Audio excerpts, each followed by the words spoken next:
Hi, Sam Tolbert, Sound of Joy Music Services, and we're back on camera for this one. Next viewer request, Make Me Wanna Shout, a gap band chord structure. And as I listen to the song, it's in the key of G flat. So, of course, you know we've got to go to the key of G flat and at least practice the scale because our vocalists are all singing within the range of the scale because you want to be able to hear where your notes are going to coming from. Again, I don't teach the number system, but I talk to it. But in this song, I guess the number system for the bass player is going to be in play. We've got the 2, 5, 4, 6, 2, 4, 6. I believe that is the pattern.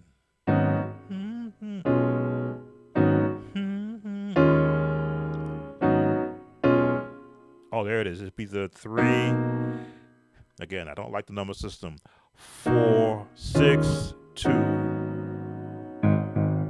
4, 6, 2. Again, I talk to it. When I find I'm making a mistake, I'll make that correction.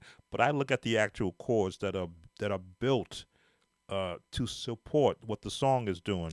So you've got this chord,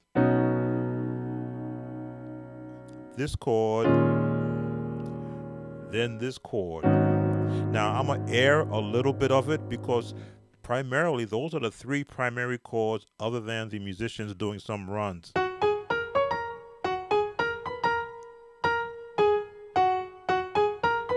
That's where your melody, basically the range is going to be found.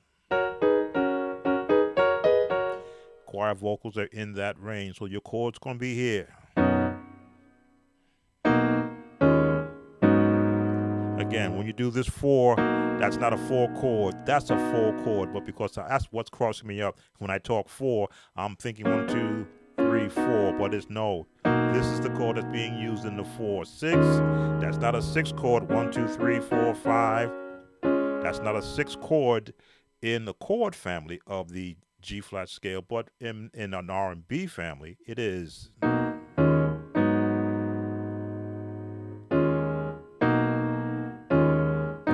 So that is I often say your template. Let me air some of it very quickly so that we can see where this is going to fit. Here we go.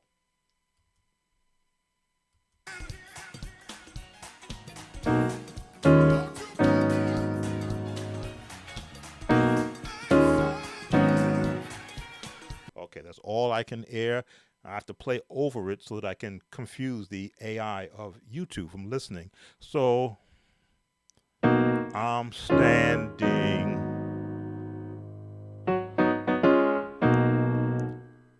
Makes me want to shout. As you heard that. So that's the framework that you want to work for in learning this song. Again, you're going to listen to it. I will include a link in the description to where I listen to the video. Again, do I know every song out there? No. But can I hear and pick out what the chords are? That's the easy part. That's why I practice scales every day or whenever I do sit down. I'm going to be playing a scale. So especially when I'm doing a breakdown, I want to be able to hear the bass line chords.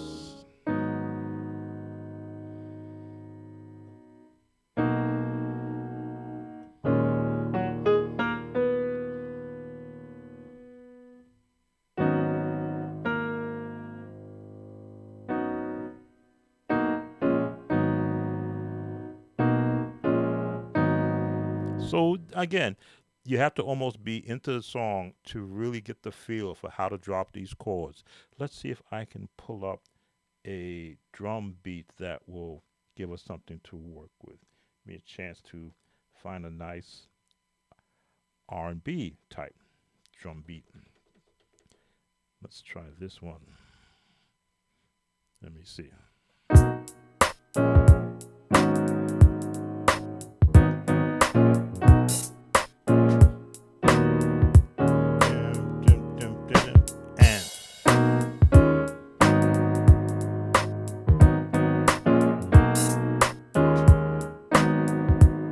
No other chords. it up because this song is a little bit faster than it. Let's speed it up a bit. Not that fast. Trying to change the tempo to match what's on that song. Just a little bit faster. Okay, let me try to set it this way. There we go, that's better.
Trying to get locked in.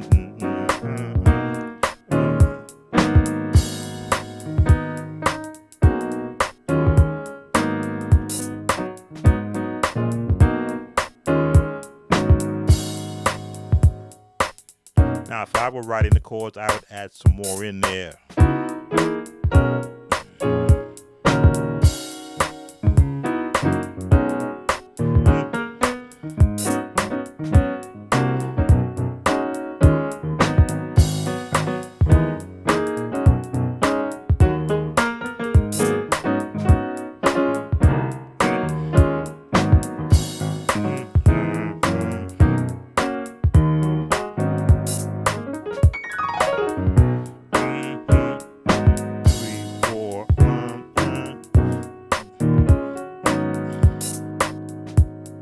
But I'm not the writer of the song.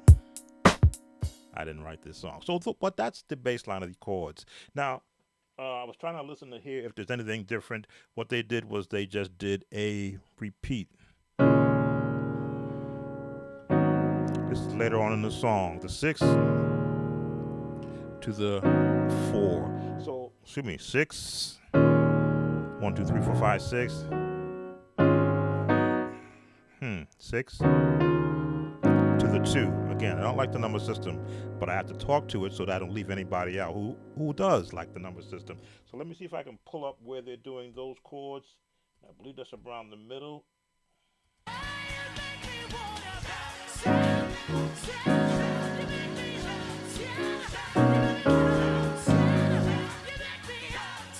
Okay, not there. Let's go a little bit ahead. See if we can find that area.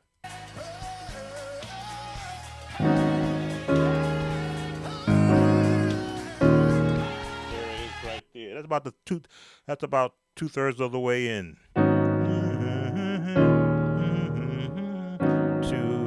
To the 6. And again, the chords are right there.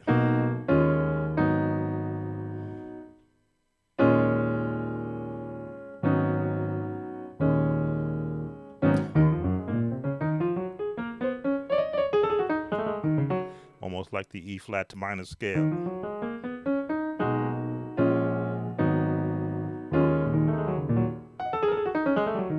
And if you can play in E flat minor, you can play in G flat because they're using the same notes.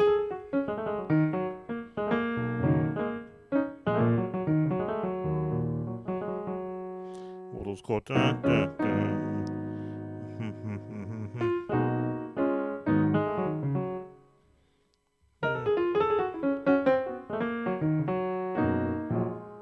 Yes, I can float across the keys because I practice all my scales in every key so that I can do things like this.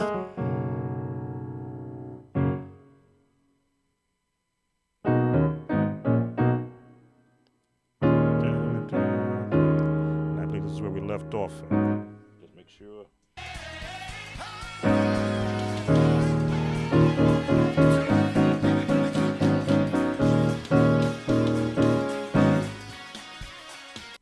So, and again, you'll hear a lot of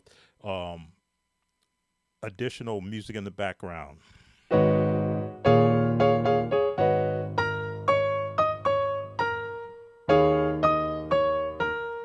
And again, these are all within the major scale. So when you hear the additional notes, they are just borrowing from what's available to them in the major scale, which for me, again, I keep harping on the point that when you know your scales, not how to play them like this, but how to play them like this and bounce around in them. When you hear someone manipulating the scale notes, you either go, oh, that's all they're doing.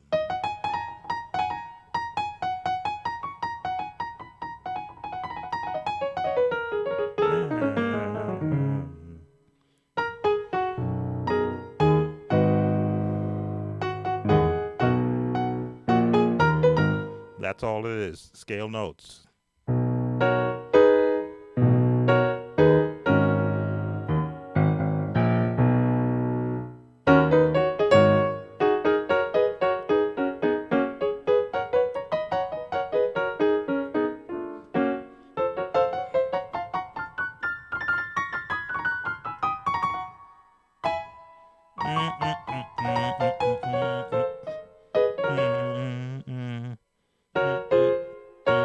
There it is.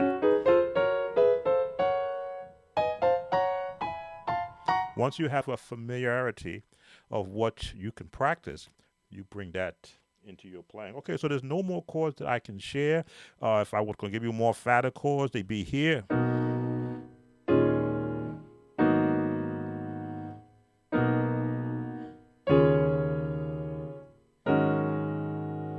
And